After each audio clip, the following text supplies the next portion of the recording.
ഇന്ന് നമുക്ക് പനീർ വെച്ചിട്ട് നല്ല വെറൈറ്റി ആയിട്ടൊരു ഡിഷ് ഉണ്ടാക്കിയാലോ? അതിന് വേണ്ടിയിട്ട് ആദ്യം ഒരു 100 ഗ്രാം പനീർ, 1 കപ്പ് പാലും മിക്സിയിലിട്ട് അരച്ച് നല്ല സ്മൂത്ത് ആയിട്ടുള്ള പേസ്റ്റ് ആക്കി വെക്കാം. ഇനി ഒരു പാനിൽ 1 ടേബിൾ സ്പൂൺ നെയ്യ് ഉരുക്കി അതിലേക്ക് ഓരോ ടീസ്പൂൺ ജീരകവും കസൂരി മേത്തിയും ചേർത്ത് കൊടുത്ത് ഒന്ന് മൂപ്പിക്കാം. ഇനി 2 പച്ചമുളക് അരിഞ്ഞതും ഓരോ ടീസ്പൂൺ ജീരകപ്പൊടിയും കുരുമുളക് പൊടിയും ഇതിലേക്ക് ചേർത്ത് കൊടുക്കാം. ഒരു 2 മിനിറ്റ് ഇളക്കിയതിനു ശേഷം ഒരു സവാള അരിഞ്ഞതും കൂടെ ചേർത്ത് ബ്രൗൺ കളർ ആവുന്നതരം വരെ വഴറ്റാം. ഇനി 1/2 ടീസ്പൂൺ ജിഞ്ചർ ഗാർലിക് പേസ്റ്റും കൂടെ ചേർത്ത് വഴറ്റാം. സവാള ഒന്ന് സോഫ്റ്റ് ആയി കഴിഞ്ഞാൽ 1/4 കപ്പ് വീതം സ്പ്രിംഗ് ഓണിയനും മല്ലിയിലയും ആവശ്യത്തിന് ഉപ്പും ചേർത്ത് ഇളക്കാം.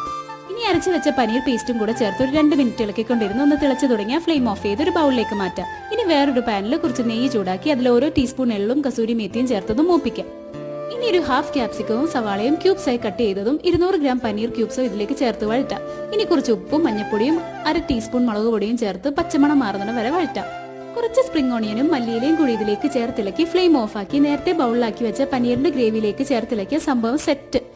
എല്ലാവരും ട്രൈ ചെയ്ത് നോക്കുക, അടിപൊളിയാണ്.